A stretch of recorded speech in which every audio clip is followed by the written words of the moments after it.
Hello and welcome to the Fabulous at 50 podcast, celebrating a vibrant global community of women over 50 through entertaining interviews that will inspire, educate, and empower. Your host, Joanne Neweduk, was born to nurture and promote vibrance. Joanne is both the Community Director for Calgary, Canada, and oversees the global operations for Fabulous at 50. As an oncology nurse, integrative practitioner in multiple modalities, life skills mentor, and manager, Joanne moves people from challenging situations to positive outcomes through the use of her innate gifts and learned skills. Here's your host, Joanne Neweduk. Loud. There we are. Hello, everyone, and welcome to the Fabulous at 50 podcast. And I'm here with an incredible guest. I am honored and excited to introduce to you a woman who I've admired and I've crossed paths with several times. And it really is fun to have a conversation with her. Before we started this actual podcast, we got talking and we went on, and I wish I had been recording because we were just getting nuggets and nuggets of good information. But now we're going to officially do our interview. And first, I want to share with you her bio because it's quite impressive. Dr. Margot McKinnon is the author of The Exquisiteness of Being Human, and also The Body, Mind, Spirit, Soul, Oneness Dominance Theory. That is a guide to elevating your 5 dimensions of self. She has her PhD from the University of Oxford with a thesis on incorporating spirituality into the Canadian public education. Margot has been guided by spirit since she was a child, hearing voices about soul purpose, seeing images into the future, and connecting the dots for how to live an exquisitely full and joyful human life. She travels extensively across the country, delivering spirit messages, facilitating workshops, and doing private sessions. So it is my honor and my excitement to welcome Margot to our show today. Welcome, Margot. Thank you, Joanne, for inviting me on today. Well, it's been a fun trip of knowing you because I will be at an event and we get a chance to connect and talk, and then we'll go our separate paths. So I'm so excited to have the next half hour to actually have a wonderful conversation with you. Well, thank you. I'm excited too. Yeah. Well, as I mentioned before, we already had a pre-conversation. I think I need to already pre-invite you back for us to have a conversation about raising children, having children in our teens and 20s and 30s, and some of what we did to help them along the way. So I've already queued that up. I think we should talk again in a few months' time. But I want to first start, this podcast is all about celebrating women, and especially women, from kind of 50 on, or those that are choosing to be fabulous at 50 and beyond is what I like to say. So I want to start off the whole conversation with, how did you spend your 50th birthday? I love that question. I actually started about 48, 49, getting ready for my 50th birthday. And I was a high school English teacher. My PhD's in education. So I was a high school English teacher here in Calgary. And I'd gotten to the point in my life where I had learned as much as I could about myself as a teacher. My kids had grown up, so they were out of the house. And I thought, you know what? It's time to explore something I've always been fascinated about. And I've been fascinated by the human experience, particularly the part of the experience where people are struggling.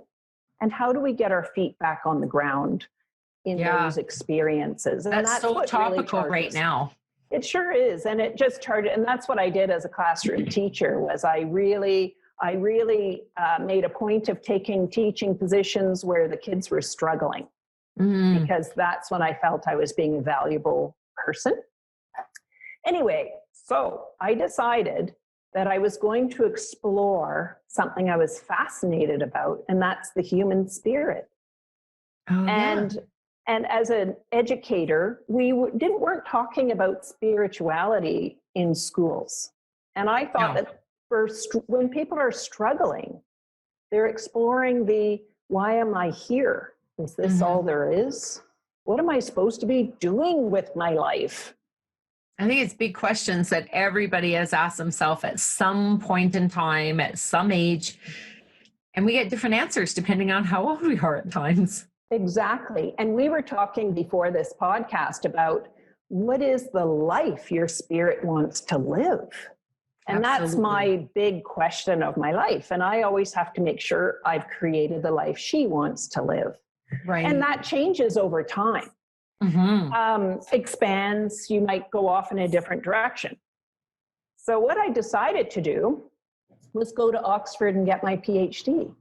So I was 48 and I thought, it's time now. I'm ready. I'm going to put in my online application. I gathered up all my resources. I submitted my portfolio, and didn't I go and get accepted? So I went at 49 off to Oxford to do my PhD in a topic that has been a burning issue for my whole life.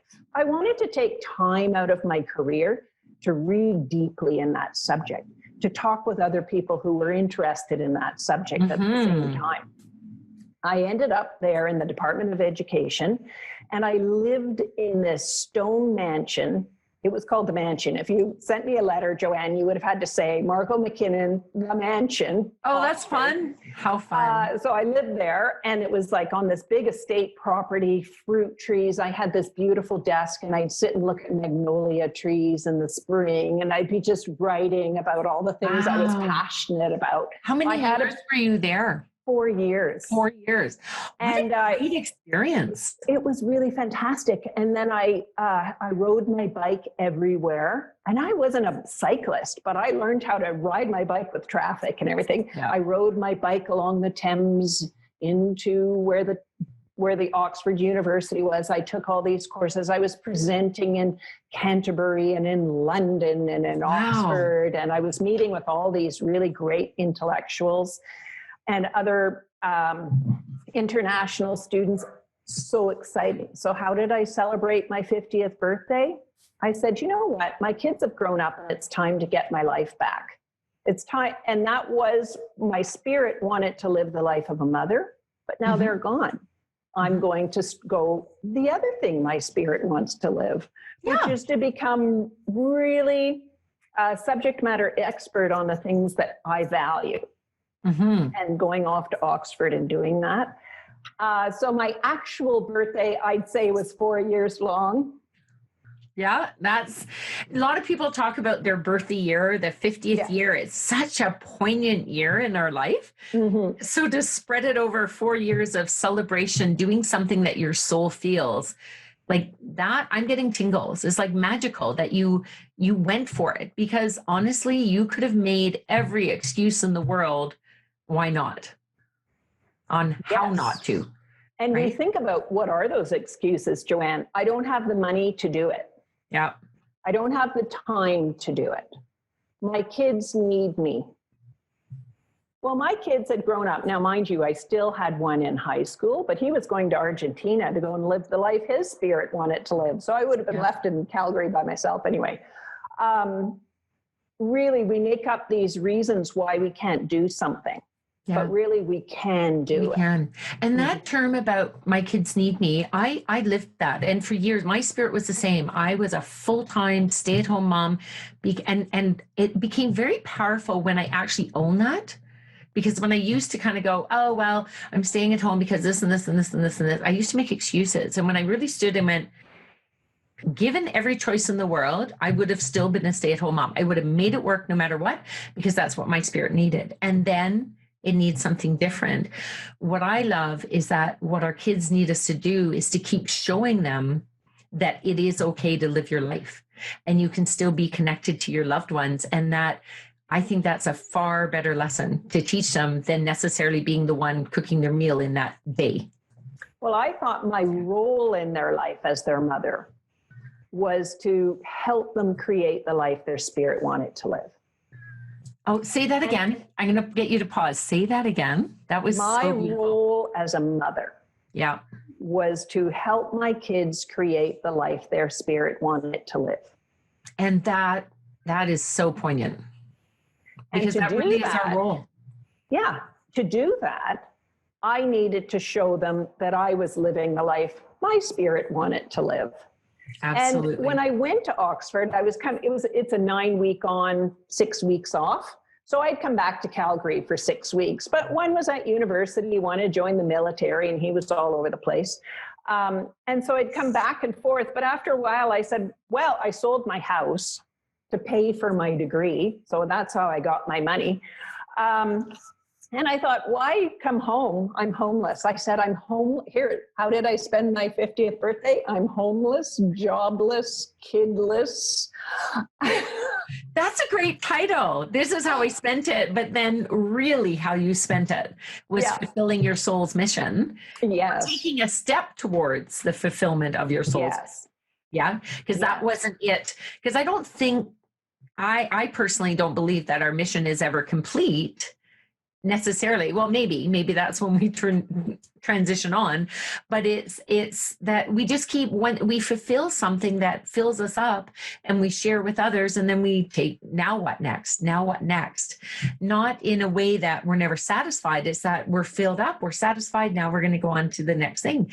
Just like anything, we start off in kindergarten, we fulfill what we can in kindergarten, and then we're ready for the next level. And here we have it years later, you're as a PhD. So swinging back, we were talking about teenagers and children. What about yourself when you were 16? Is this something you at one point in time knew deep in your heart when you were younger? Did you have a promise to yourself as a teenager that someday, or a dream, someday I want to, what was that for you? I think of our life, I like to really look at my life from the time I was born and the whole circle of my life and the stages that I went through. Mm-hmm. When I was 16, I, as my intro says, my bio says that I've always been able to see spirits and I hear voices. I can go into this alternate dimension to get these kind of truths about people. Okay. And that's what my private sessions are. They say, Margot, can you go into the other dimension and find out for me what I'm supposed to be doing about this and that? Mm. So I was always like that kind of a person, and I can see ahead. I can look into the future. Anyway, when I was 16, my high school English teacher said, oh, we're going to read this book, but you have to realize it's historical fiction. And back in these days, they used to believe in ghosts and visions and premonitions. And that's because they were uneducated. And I went to school, but I did most of my work outside of school. I was kind of there in body, but not in spirit. Yeah. And when she said that, it's snapped me forward. My spirit snapped forward, and it said, I put up my hand and I said, what do you mean that they were uneducated and that's why they could see spirits and have visions? Ghosts are everywhere. Can't you see them? And that was the first minute of my life, Joanne, that I realized not everybody had that, because that's my way of knowing. And my parents. And you just figured it was just that's how people are. But it was standard for everyone. Yeah, that's how people are. Wow. And it was how people are. I'm the only one in my family who has it, to the degree I have it. Right. But my parents were very protective because it is part of our family. There's one in every family, and I happen to be the one, right? So they were very, and as much as my dad was a space scientist and everything, he was very nurturing of my spirit. Nice. Side of myself. But when she said that, I sat back in my chair and I thought, someday I'm going to go to a very prestigious university. Cool. And I am going to show. I think Oxford fulfilled that. Yes. And I'm going to show that highly intelligent people have a spirit consciousness. I like that. And when I got to Oxford, it was a very, what I say in my language, mind dominant, very scientific, rational, logical of this earth, kind of a place. So it was a really big struggle to actually get my thesis done, but I promised my 16-year-old self that I would do that. And I really highly recommend to anybody, like I keep journals. And so every birthday, Joanne, I get a new book. This is my book for this year. Oh, fantastic. And I document my year. And one year when I came up with my first book. Show that again. Can you show that again for us? This is my first book. So you see it? Yeah. The Exquisiteness of Being Human. I love that title. I love the word exquisite.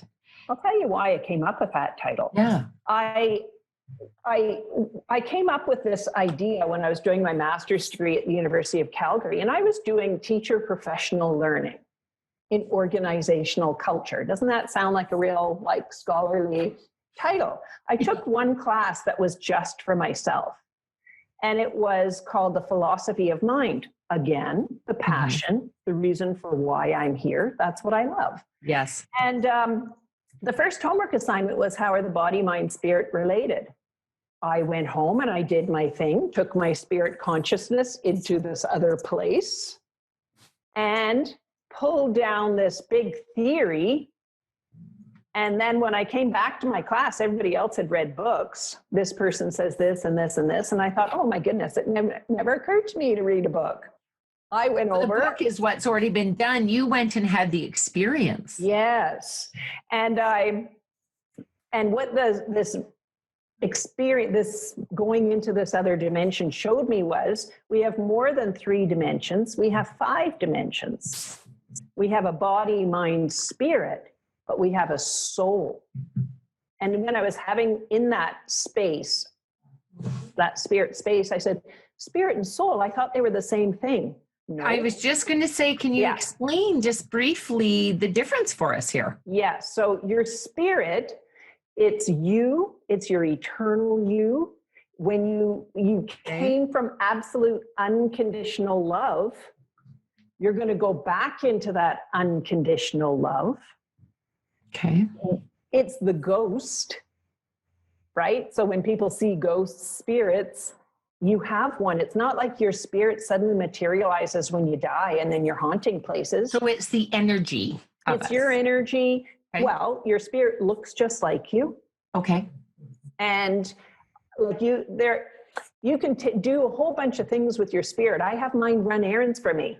I'll be sitting talking to you and saying, would you mind going over there and doing this and come back to me when you're done? And these things get done and people actually see me there. Our spirit is very, very powerful. Wow. And we don't get taught in our culture how to, we get fitness instructors, we have teachers, intellectual instructors, but we don't really have anybody teaching you how to maximize the potential of your spirit. I'm fascinating. It is really fascinating. Because I tap into the energy work, within my Fabulous Health. I tap into energy work and more the chakras and so forth. And I knew you're going to go there, and I have a lot of other acquaintances that tap into soul and spirit. So I feel like this could be a whole, obviously you lecture on this and talk and do workshops. I'm going to pause you just for a moment because I do want to keep talking, but I want to make sure that people, if they've really piqued their interest and want to reach out and learn more about you, can you share how someone can reach you if they would like to reach you? Well, they can email me. Okay. And my email is, are you going to post my email at the end of this? We will post it, but it's good to say it because someone might not be looking at the what's underneath. Okay. So I'm drmargotmckinnon at gmail.com. So that's drmargotmckinnon at gmail.com. Email me. I love to get emails. I answer them straight away. Excellent. Or you can call me. Okay. Which is 403-463-2675. Say that again slower. 403-463-2675. Awesome. And I'm on Facebook, sort of. I'm not really a social media person. Okay. I do have a Facebook, which is Dr. Margot M. I have one. I don't really post, but I do get messages from people. It's a good way of reaching you. Yeah. So those are. Do you have a website? Yes, I have a website. It's www.drmargotmckinnon.com. Are there any, there's no dots in your name. You just run it all Dr. one. Margot with a PR, T at the end. Yeah. McKinnon. Yes. Excellent. Because I think, and say the two titles of your book again. Your book. I have The Exquisiteness of Being Human. Yeah. And I have The Body, Mind, Spirit, Soul, Oneness Dominance Theory. And in the difference between the two is that this was the vision as it was told to me in my master's degree class. I see.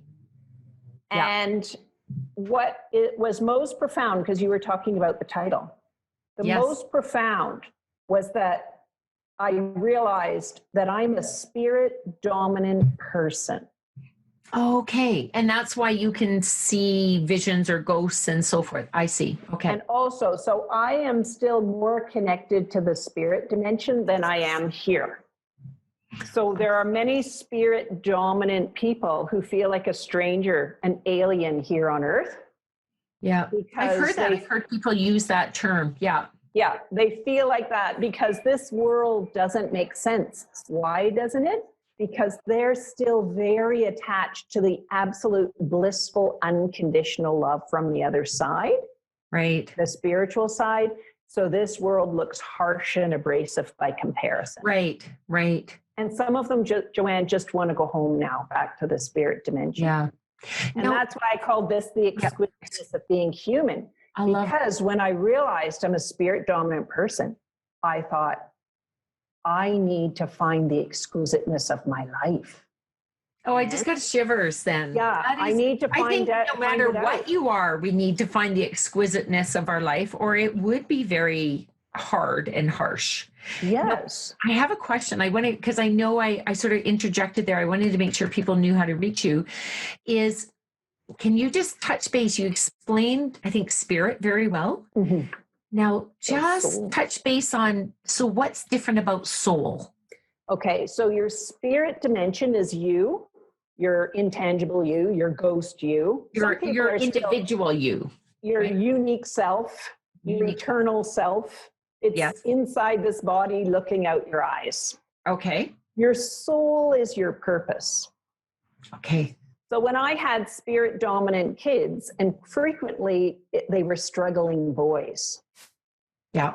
They were spirit dominant boys, very sensitive, very intuitive, but they lived in this harsh, abrasive world. So they quite frequently would take on this very aggressive exterior in order to hide that they were very sensitive. Mm-hmm. And I would ask them, tell me the life your spirit wants to live. My job is to help you get there. Mm. When they had that feeling of, I just want to go home now, I would say to them, well, that's because your soul dimension is low, your purpose. We're going to explore your purpose, your reason to stay here. You can't check out early. So your soul steps in to protect you, to make you live a very long time. Right, right. And then your oneness is your God aspect, or your sense of connection and belonging to the absolute whole of all that is, was, is, and shall be. And that's your oneness. It's like the ocean versus an individual drop. Yes. And I did, for Teachers Convention this year, my topic was the loneliness epidemic. And the loneliness, and by the way, my session was packed with an enormous waiting list. It's a big chronic problem. But you see, that loneliness is an indicator that your oneness dimension is low. It's low. Yeah. And that's why I love, so in this book, what's different here, I'm writing it from a spirit dominant point of view, going, I just get my life now. And look at how many sticky notes I have in here that I have to keep reminding myself, and I wrote it. This one is a guidebook. So you can look at, what is it like to be a body dominant person? And if you're not body dominant, are you body competent? Are you body limited? Are you mind dominant, mind competent, mind limited? And so I go around here, there's a lovely conversation guide in here. So people are using it as a book club now. And they're going, and I have an inventory in here so you can figure it out. I have a section for parents because some parents are so afraid of that struggling child that's in their teenage years. They're so afraid, like they don't know what to do. And this book, like I had one girl, she was very gifted but she had anorexia. And she was just ready to go into a treatment center, and she had to go to Edmonton because there wasn't one here in Calgary. I don't know if there is now, but there was, she had to go to Edmonton. So her teacher gave her, you have to find the exquisiteness of your life. Beautiful. She read it in one night. She said, give me some time to get myself with this book so I don't have to go into that treatment center. She covered her phone with quotes out of here to keep her focused.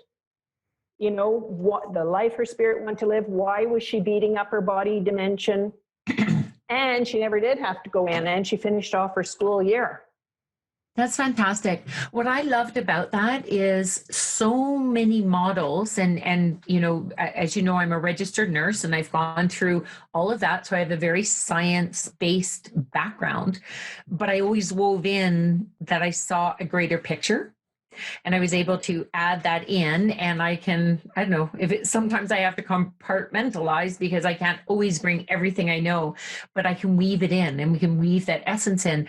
What I loved about it is most of the models that I ever see are body, mind, and they clump together spirit, soul, like they use all of those words interchangeable.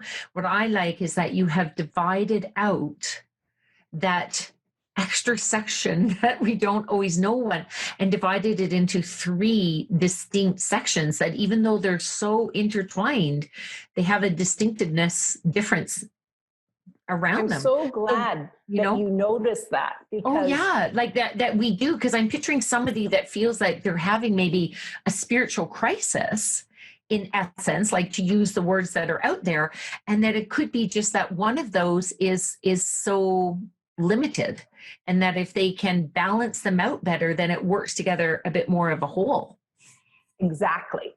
And I've used this model with students, and it works so beautifully with them because they can turn some on, like kids who couldn't do multiple choice tests because they're spirit dominant or they're oneness where they see everything as connected.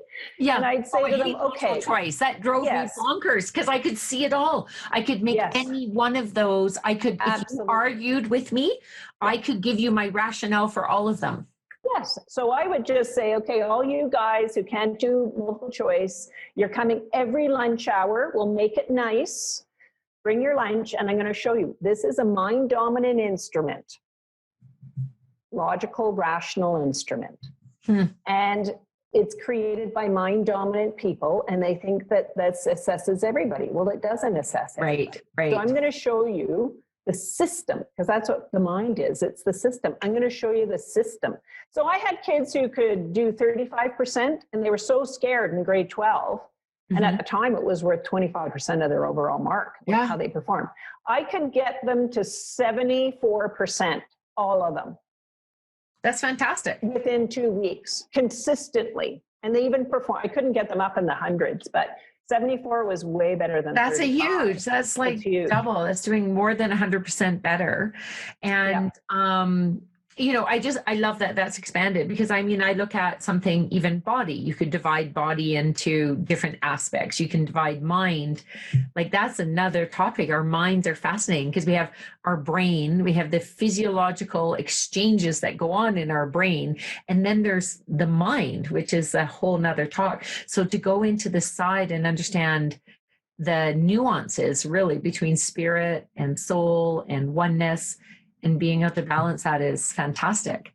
And I know your book is wonderful. I'm having a little download woohoo, thinking, well, wouldn't it be awesome if we could put together like a one-off book club online because of things now, and offer it to the Fabulous 50 community for those that want to participate. So it's really exciting, because what will happen when you read my book is you're going to be able to see all the different, like the body dominants who love their hair, makeup, nails, fashion, sports, aggressive kind of sports. And then the spirit dominants, like they don't like those. Yeah. Right? So they retreat and from both that. is okay. Yes. So I had one of my readers last week. She said, I realize now why I hate like athletics. I'm a spirit dominant person, but that doesn't give me the excuse of not ever working out or anything. So she said, yesterday I came in from a 5-hour bike ride and loved it. Good for her. Right? She just had to find out with that. I was never, like myself, I was never a majorly athletic person in the sense of being on sports teams and so forth, but I love being active. To me, if you put me in nature or float me on the water in some sort of vessel or kayak right now is my favorite. Mm-hmm. It's, you know, I feel filled up. And yes. and it's, you know, what I'm hearing come through, it's about understanding yourself, but also having more understanding of those around you. And it's okay to not be something, but to accept someone else that's where they don't have to be exactly like you. And it's how just to respond better to them. Yes. Yes. So you have a deeper understanding of where they're coming from and what they value. But we're starting to use this now as a lens. I love my cover now because it's becoming a lens, and we're putting it. I'm just finishing off an anti-racism project where we're using my lens to help kids who are experiencing racism, because some of them want to go home now. Yeah. So how do we get them to love their life? And we're using the 5 dimensions of self. You're a nurse. I'm doing for the Canadian Institute for Holistic Nursing, or Canadian Institute for Integrative Nursing. Yeah. Called KIND. Anyway, so I'm creating a course for them using the 5 dimensions as a holistic model for nursing. Beautiful. Then we're taking it and we're looking at kids in poverty and saying, what is the life you want to live? How are you going to get your 5 dimensions in alignment with that life? So it really is being taken over. I had a museum, quite a famous museum designer, and he emailed me wanting for his whole staff. He owns the company. And he said, I love the way I can look at museum design in terms of what does the body of it need to be? What about the mind? Because this is a teaching center. Yeah. How do I infuse everything with the spirit of the collections? How do I make every decision on soul purpose? But he said, my favorite part is, how do I create oneness and a sense of community, connection, and belonging as a design principle? Beautiful. I love that it gives a framework. You know, I feel I so enjoy when I find books and theories that take what I feel in my heart and have in my mind, and it gives it a framework so that we can actually use it as a tool and work with it. So our time is almost up, and I would love, you know, as I mentioned before, I'd love to have you back. There's so many more topics we could talk about, and I want to celebrate you as a woman who is inspirational in showing us that if we have a dream still inside of us, you know, age doesn't matter of when we're going to, you know, it's not that dream is lost. It's that dream was kind of simmering on the back burner. It wasn't ready to be born yet. And, you know, I'd love to say and invite all of our listeners to take a moment and look inside and what dream is still sitting there that they may, and what soul purpose do they want to step forward with? And on that note, do you have maybe anywhere from 1 to 3 tips, short tips, on what you would like to share with our listeners as to either following that dream or your best tips in living a fabulous life? Let's make it very simple. What would you say are your best tips for that? 3 tips, and I'm going to use it on the spirit, the soul, and the oneness. Beautiful. Spirit. Your spirit is a very powerful, powerful force in your life. So really spend some time with your spirit and ask your spirit, show me the life you want to live. And do that in a meditation. Get a journal book and write it all down. Soul. Your soul purpose. I get people coming to me to say, I don't know what my soul purpose is. And I said, your soul purpose. They said, I'm searching. I said, you're not searching for your soul purpose. It's part of who you are already. But what's happened in your life? I love those renovation shows, you know, where they buy these dilapidated old houses and these old gardens, overgrown gardens. And I said, your soul purpose is that rose that's been strangled out by weeds, the weeds of life. If you cut away all those weeds and let the light in and you nurture it, it will come back into bloom for yourself. Yes. So cut away the weeds. And I've got lots of things that I show people how to do with the weeds. And then finally, your oneness. Find more ways to connect and ways to belong. And if you feel really connected and belong, hey, I've got news for you. The loneliness epidemic is killing people. And it's rampant. So if you can be a force of oneness in life, how can you be a force of oneness bringing people together? You're doing it right now. You're a force of oneness right now. Thank you. Thank you. And I was going to say, we did not plan that, but you could not have ended on a better note, because that's one of, shall we say, the missions, or one of the desires that I and all of the directors of Fabulous at 50 have, is to bring women together in community, to let women know that when you're in midlife and you're hitting that, it's like a mental age or block for some people. They're hitting 50, and we want to shift that so that it's not now what with my life? It's like, an excited, now what? What am I going to do in this next phase of my life? What am I going to take on? And our community encourages that. So, and our three main goals is to inspire. So thank you for being such an inspiration today, and letting people know that they can be an inspiration to the ones around them. Right? To educate. You certainly educated us today I learned so much. And I know that by picking up your book, I have one of your books. I'm going to pick up the other book now, that I have been educated. I've learned something new. And that a reminder that we all have something to teach the world. We all have a unique thing to bring to the world. And the last one is to empower. And I believe that you do that through your courses and your workshops and your speaking. Now, because people will be listening to this at all different dates, we're not going to mention dates, but you do have courses that come up, including ones entitled, I think it's Deep Dive into Spirit, Deep Dive into Soul, Red Flags in Dating, or just an example. And I believe if they went to your website, they would be listed, the different things you have. So can you tell us one more time how to reach you? Your website is drmargotmckinnon.com. Excellent. And then my email is drmargotmckinnon@gmail.com. And then my Facebook is Dr. Margot M. Now, people can only get my book through me. So I don't have them all. It's too hard to keep track of where they all are in the world. And it's just me going along in my life. So if they want one, email me, phone me, connect on Facebook, and I will. Good. Yeah. That is good to know. And if you're listening to this podcast, make sure that you tell Margot that you heard her on the Fabulous 50 podcast. I think it'd be really fun to know, that's where they got that little inspiration to go and get your book. Well, I'll check it out on YouTube when it comes out. So if there are comments, we can have a nice dialogue on there. Absolutely. Absolutely. So thank you, Margot. This was such a wonderful conversation, and I look forward to continuing it into the future. Well, and thank you so much. Have a really great rest of your summer.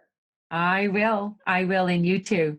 Okay. Enjoy, everyone. And we'll catch you next week on our next Fabulous at 50 podcast, where we celebrate a vibrant global community of women over 50.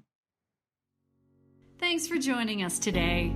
You've been listening to the Fabulous at 50 podcast with your host, Joanne Neweduk. Join us again for more inspirational interviews on topics that matter to you. If you like what you've heard on today's episode, check out the liner notes, or to learn more about this vibrant community that celebrates women over 50, please visit fabulousat50.com. That's www.fabulousat50.com.